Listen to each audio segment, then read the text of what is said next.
کوششوں کے بعد بھی جب نیند نہیں آئی تو اپنے غلاموں سے کہنے لگتا ہے کہ کسی مظلوم پر آج کوئی ظلم ہوا ہے، تم لوگ گلیوں میں پھیل جاؤ، اور اگر کوئی فریادی نظر آئے تو اسے میرے پاس لے آؤ۔ تھوڑی دیر بعد وہ سب واپس آ کر کہنے لگے، سلطان، ہمیں کوئی بھی فریادی نہیں ملا، آپ آرام سے سو جائیں۔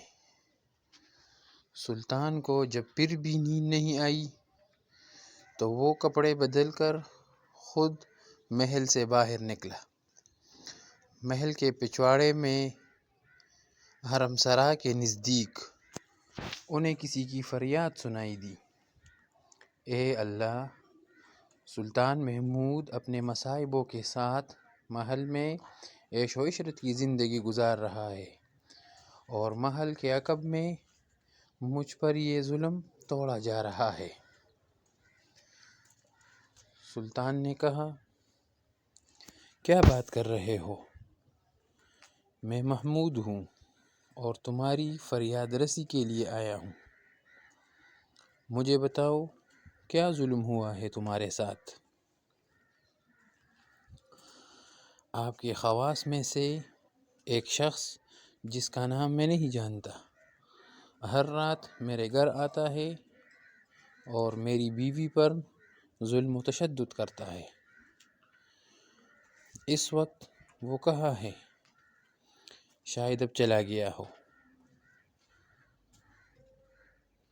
پھر سلطان نے محل کے دربان کو وہ شخص دکھایا اور کہا کہ جب بھی یہ دربار میں آئے اسے سیدھا میرے پاس پہنچا دو، اگر میں نماز کی حالت میں بھی ہوں تو پرواہ مت کرو۔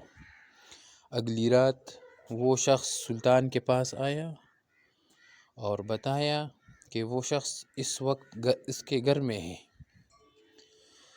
سلطان اسی وقت تلوار ہاتھ میں لیے اس شخص کے ساتھ چل پڑا۔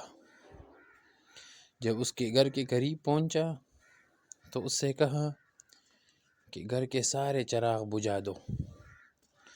پھر اندھیرے میں ہی اس کے گھر میں گھس کر اس شخص کا سر تن سے جدا کر دیا۔ پھر سلطان نے حکم دیا کہ اب چراغ روشن کر دو۔ اس شخص کا چہرہ دیکھا اور سجدے میں گر پڑا۔ پھر گھر کے مالک سے کہا، اگر کچھ کھانے کو ہے تو لے آ، مجھے بہت سخت بھوک لگی ہے۔ آپ جیسا سلطان مجھ غریب کے گھر کا کھانا کھائے گا؟ جو کچھ بھی ہے لے آؤ۔ وہ شخص ایک سوکھی روٹی اٹھا لایا جسے سلطان نے بڑی رغبت سے کھایا۔ وہ شخص سلطان سے پوچھنے لگا کہ چراغوں کو بجھانا، سجدہ کرنے اور روٹی طلب کرنے کے پیچھے آخر کیا ماجرا ہے؟ سلطان نے فرمایا، میں نے جب تمہاری داستان سنی تو سوچا کہ میری سلطنت میں ایسا ظلم کرنے کی ہمت صرف میرے کسی بیٹے کو ہو سکتی ہے۔ اندھیرا کرنے کو اس لیے کہا تھا کہ پدران شفقت میرے انصاف کے راستے میں حائل نہ ہو جائے۔ چراغ جلنے پر جب میں نے دیکھا کہ وہ میرا بیٹا نہیں ہے تو میں سجدہ شکر بجا لایا۔ کھانا اس لیے مانگا کہ جب سے مجھے تمہاری مصیبت کا علم ہوا میں نے اللہ کے سامنے قسم کھائی تھی کہ جب تک تمہیں انصاف نہیں مل جاتا میرے اوپر روٹی حرام ہے۔